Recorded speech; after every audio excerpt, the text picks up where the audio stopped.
Hello, and welcome to the Reset Podcast. I'm your host, Romeo, CEO of the experience agency D Flash.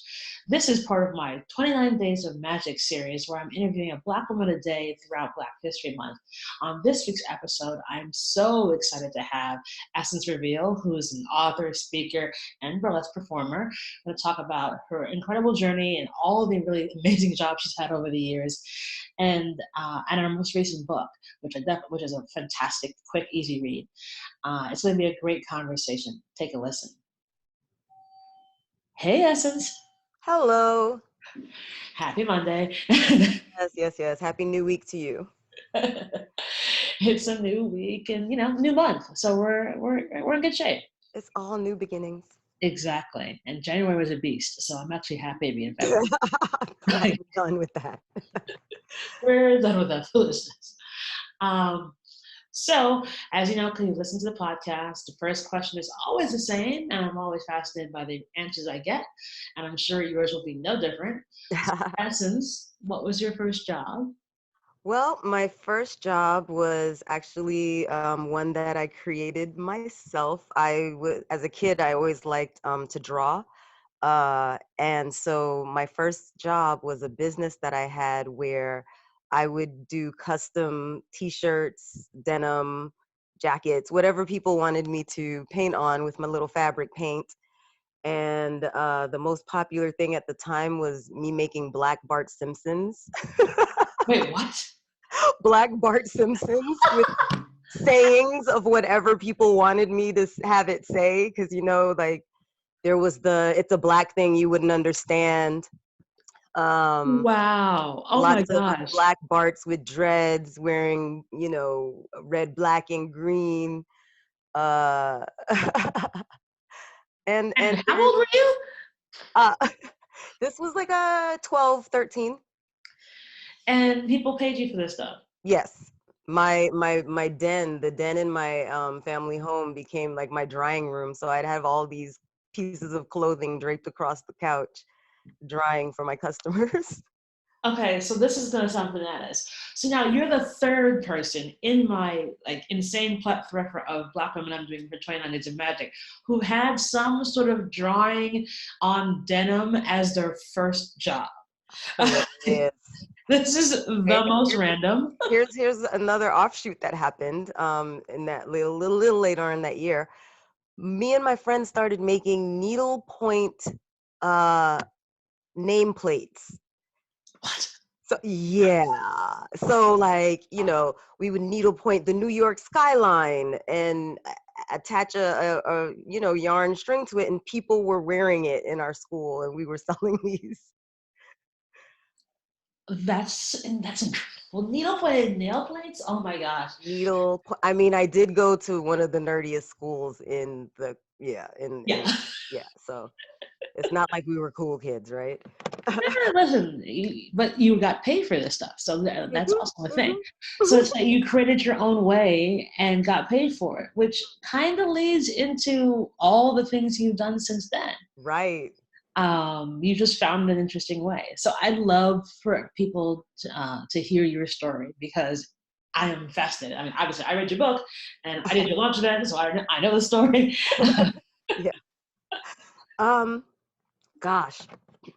So, you know, I feel like I'm kind of a strange bird because you talk about jobs. I've had all kinds of jobs. I went to college. I had my master's degree from NYU by the time I was 24 in education, studied performing.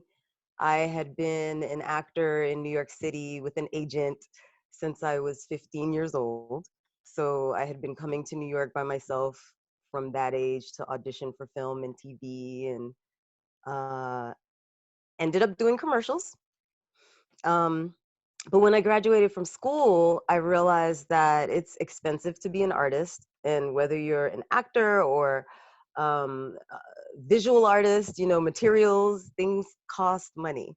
And they don't teach you in art school how to run a business. They teach you how to do art well. And they kind of push this just, develop your craft and someone will notice. And that is so not the full story. You need to, I would be better served as studying at Stern School of Business, NYU, marketing as Mm-hmm. an actor than I would have having gone to Tisch. So got out of school and was at this crossroads once again, like, okay, I either am going to pursue acting or I'm going to have to get a job to pay my bills, because at this juncture, I can't even go into Manhattan for an audition because I don't have enough to get on the train and back home. And I got the bright idea to become a bartender. And I could not get hired as a bartender. But I walked into a club, which didn't serve alcohol, to get a bartending job, and walked out with a job as a stripper. Wow. Yeah. Um, I had $50 in my pocket. I had told myself I wasn't coming home without a job. I had been looking for like months and months and months and months. Um, and I got on the train from Queens. It was in Queens. And I got off the train downtown Brooklyn, and I bought a pair of boots, like, patent leather heel boots. And I bought a wig. That was my last $50. And I went home and was like, okay, me, and this is me at 26. I know nothing about being sexy. I know nothing about seducing a man. Like, none of these things. And so I was like, okay, what do I have that matches? Black. Okay, black bra, black panty, let's go. Got my black boots. And yeah, that led to me doing that for about a decade. Um, and in between there, I had been a school teacher for 5 years. I'd been a realtor at Corcoran Real Estate.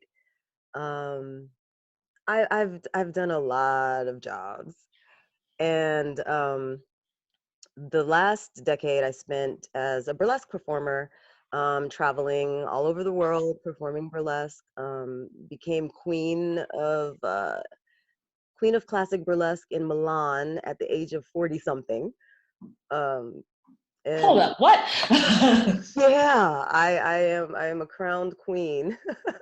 Do you have? Should I be referring to you as Queen Essence? Bow down. Okay. You may I call shall me Her curtsy. Majesty Essence. So yeah, it's a weird kind of story. But it's a fascinating and resilient story. Like, how does I think a lot of people have had their eyes opened up to what stripping can look like, even Hmm. though it's not like 100% accurate, as a result of Hustlers. Hmm. But for you, was seeing a movie like Hustlers, it being like they've glamorized this too much, or it was it's a little bit on point. Oh, it was pretty on point and illuminating, even because I worked at that club. And I remember the lessons keep coming. You see, I wrote the book about all the lessons I learned dancing, and this was another lesson years after I'd stopped. So I'm watching the movie, and I'm like, I know those girls. I worked at that club.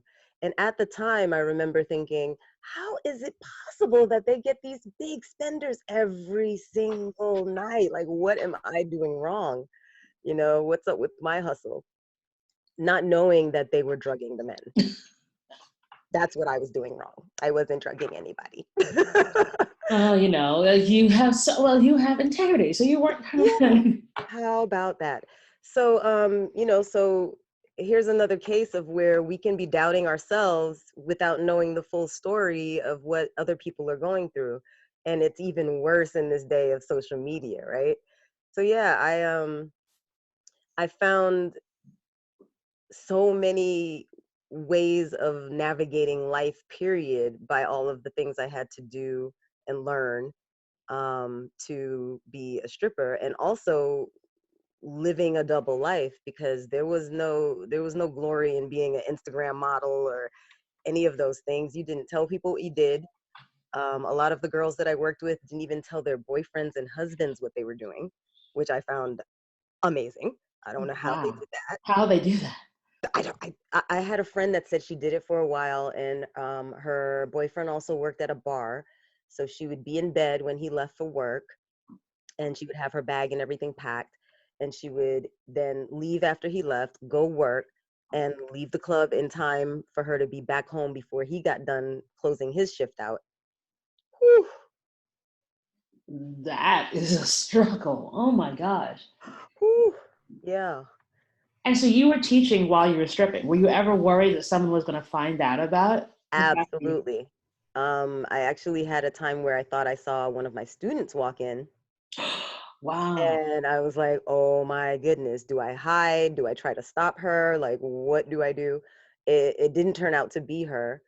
Um, but yeah, I was very worried about that, which is why I bought the wig, the makeup. I did different color eyes, heavy makeup. Like I did not look like me. Um, it's almost like the essence revealed visual came out of my strip club persona. You know, you see me during the day, I look nothing like that chick. You know, I got my Wow. glasses on, I probably got some lip gloss on, whatever moisturizer, and I'm keeping it moving with my natural hair. And you know, essence revealed is all the hair and the makeup and the sparkly bits. And so I just did that so that I wouldn't be recognized. I actually sat on the lap of a former real estate boss, broker, in Vegas for hours, made great money from him, and he had no idea it was me. Wow. What? No idea. Mm-mm. And here's what's funny. That was in Vegas.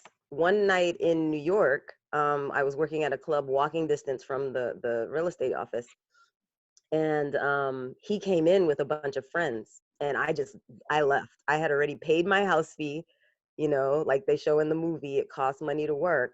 I had So already... that really was true. So like you literally had to pay some random dude for you to just to sort of be able to get up on stage. Right. You're paying your quote unquote rent as an independent contractor to use their space and their security. So I had already paid like the 200 or whatever because I was in Manhattan at that point, 200 and something dollars for the night. And I just left. I went home. I was like, I can't. It was a small club. Uh, you know, I left. And so what made you go from stripping to becoming a burlesque dancer? 'Cause I think people oftentimes don't understand the difference, and Hmm. obviously there's a huge difference. Right. Well, when 2007 2008 happened, the financial market, that was my customer, right? Those were my customers. And so once the boys lost their little expense accounts and there was no more spending $10,000 a night to entertain clients, the business changed. And I was like, I sold conversation. One of the things I liked about the movie Hustler is that they showed how you could be in the VIP room with a dude asleep, ordering food and having drinks, just running your clock out. you could be sitting and hugging someone and talking for an hour. You know, you could be dancing, and there's always, the ones that we call quote unquote a lot of work, where you're like doing karate trying to keep the hands off of where they shouldn't be. um but a lot of times it was just talk. I sold conversation in a pretty dress, like, but when it was no longer that easy, I had to go because I couldn't see me, calling my parents, my Caribbean British Christian British Caribbean Christian parents, talking about the club I worked at got raided for prostitution. So That I would that would be a bit of a no-no. Having Caribbean parents, I can understand. so I left, and I really wasn't looking for burlesque. I was doing I had written I had two solo shows for stage. One called Essence Revealed, which was about living a double life, and that whole journey and all the characters that I encountered, the colorful dancers and managers and everything. And then I had an opposite show, which was about Paul Robeson from Paul Robeson, because I got really frustrated with people always discounting me because of pretty. And so I thought, well, why not do a play where I actually play this really big, powerful, strong Black man? Wow. And God happened to place me to meet a woman who had a PhD, and her thesis was around women playing male roles. And so she found a theater for us to do a workshop of it, and it was Wow Cafe Theater in New York City, which, they say they are the oldest known anarchist-run theater company in the known universe. And it works on sweat equity. So we work on each other's shows. You get to earn time to do whatever show you want to do. You work on other people's shows. I worked on a show called Hypergender Burlesque. I had no idea what a burlesque was. Um, and when I saw the show, I was like, oh my goodness, God made for me this thing. Theater and stripping put together. I want to do this. And Wow. I just started going to shows and meeting producers and took classes and just started performing. That's incredible. And so, see, could you sort of explain why burlesque is so very unique in terms of, yes, it's theater and stripping combined, but I think people just don't get that there's an artful difference. Yeah, I explain it to people simply as stripping is a sales job. Um, because it's a sales job. Yeah.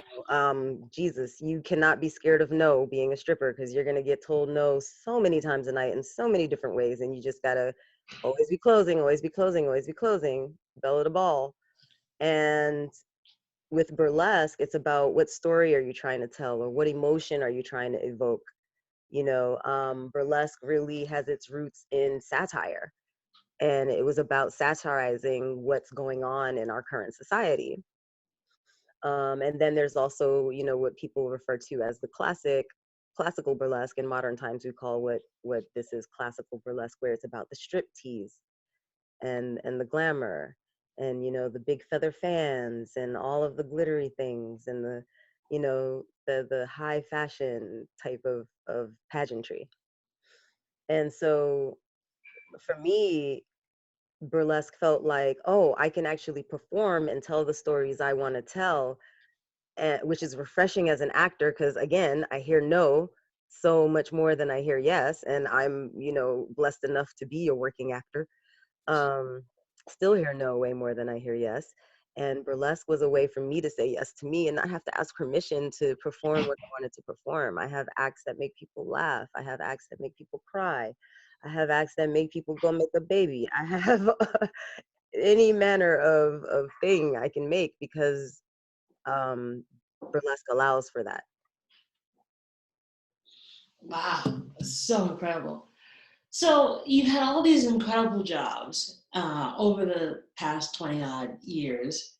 Mhm, Where do you sort of sit now? Because you wrote an incredible book mhm. last year. And what's Essence's essence today? Essence's essence today is, I am working with women who are survivors of sexual abuse, sexual assault, on their passion projects. Because there is a way in which, as survivors, sometimes people can really give into self doubt and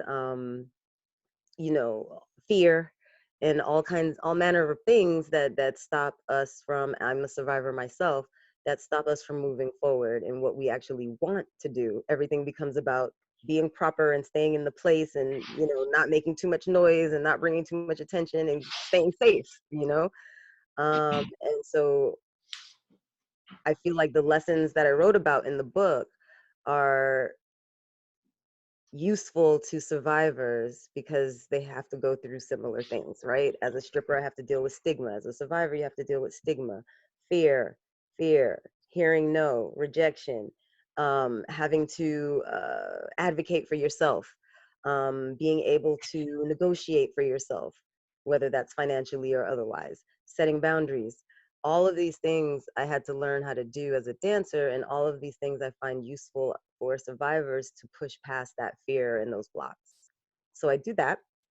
Um, I've also enjoyed being able to speak. I'm not afraid to share my story. I'm at a place in my journey where I fully put all blame and all anything negative about being a survivor onto the perpetrator and none on myself.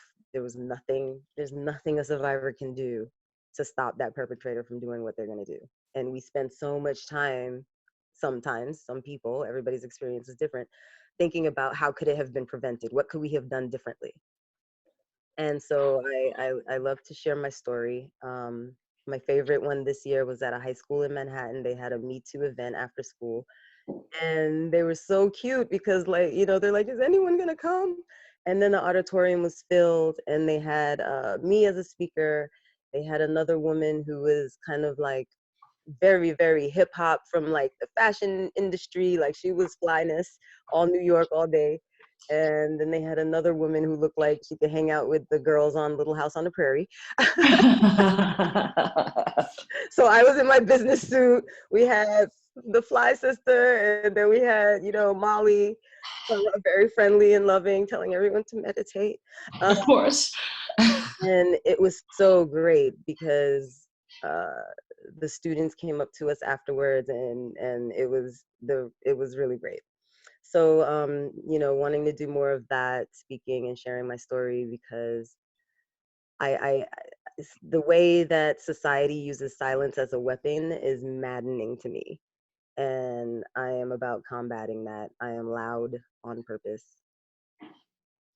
And and how do you help women to sort of be loud on purpose? Because I think, as we're watching, the Harvey Weinstein trial happen right now, and the women coming forward and finally speaking their truth. Mhm. How do you find the strength to do that? Um, it can be very slow. I think that the way I approach it is encouraging people to take those small, tiny, tiny steps. Maybe you just gonna read about a thing today, and that's enough. Because I find that we get into this all or nothing mentality in our society. If I can't be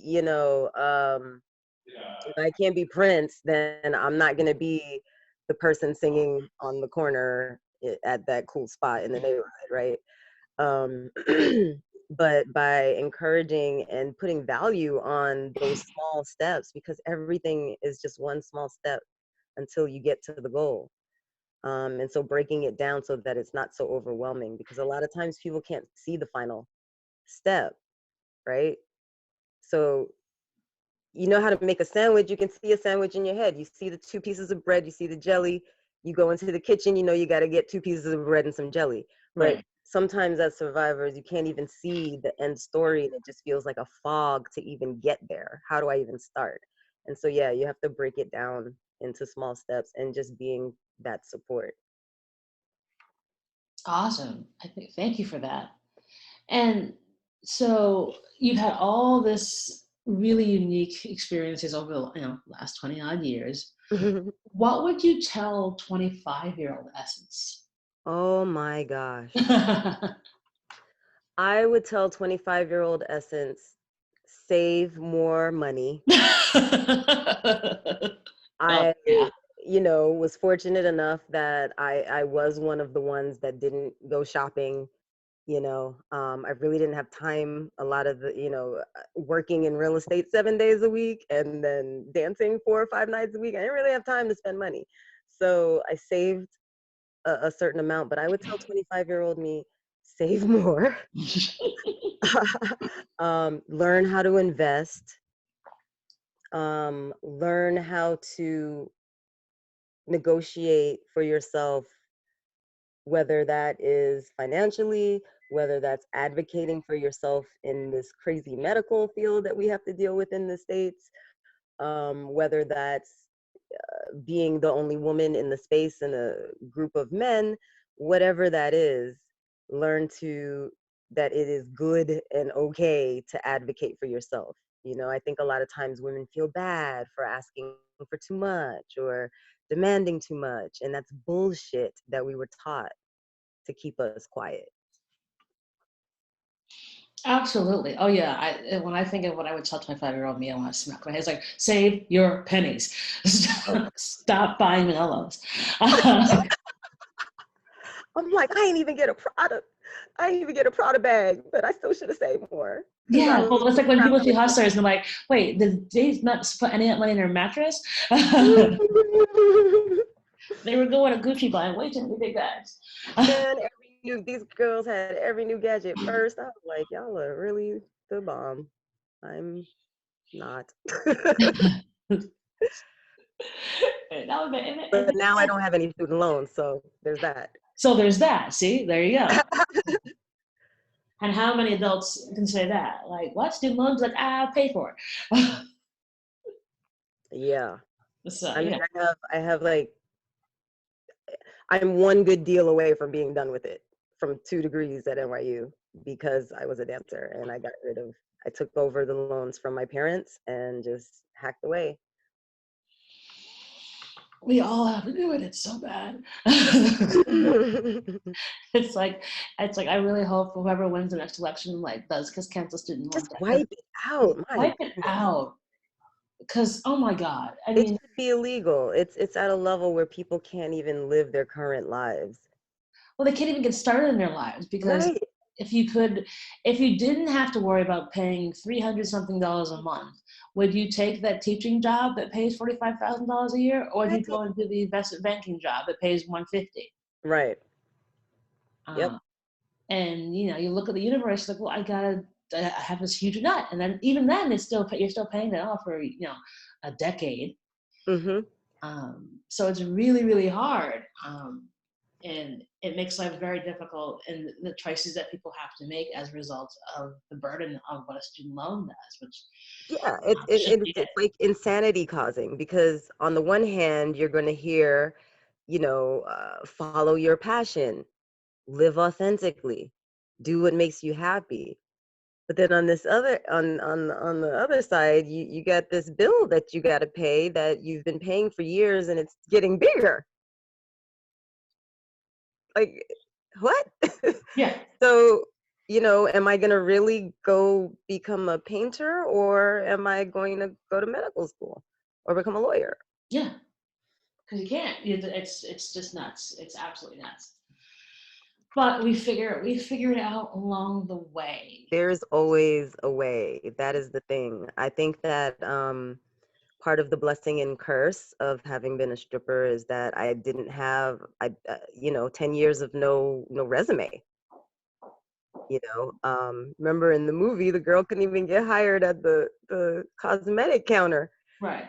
Um And so, yeah, people would always say to me, "Oh, just go get a regular job. You have 2 degrees from NYU." Yeah, but I hadn't worked for anyone since 1999.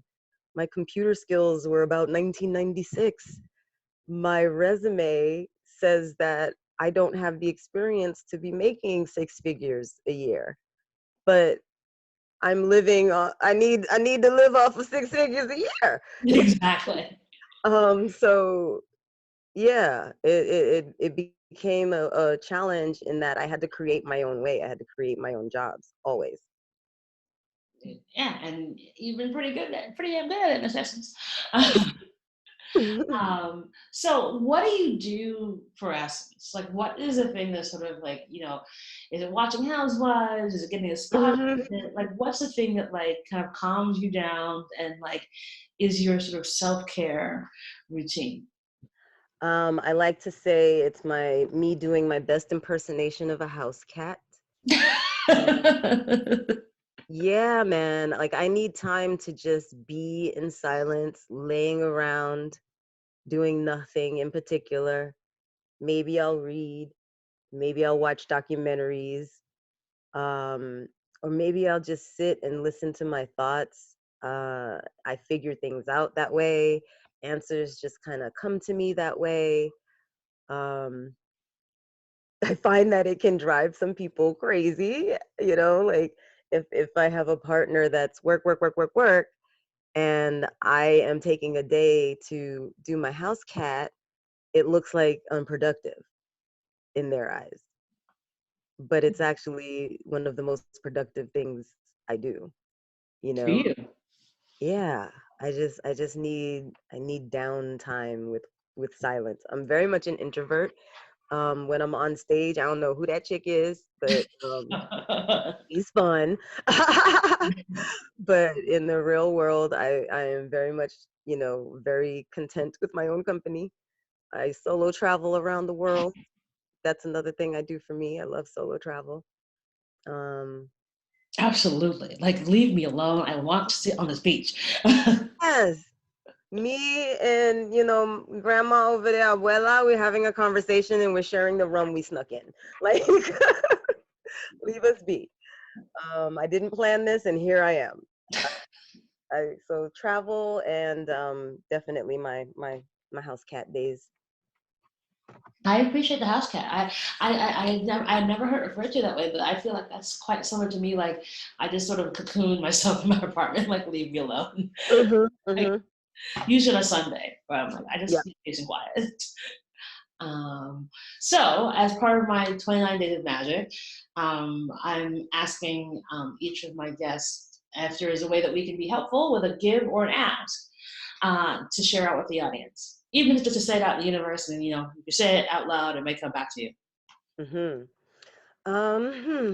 I would say that if I could, how about this? If I could give to everyone who's listening or everyone who's in the energy of this podcast's vibe, that we would have all blocks inside of our minds removed and fight more for our possibilities than advocating for our limitations.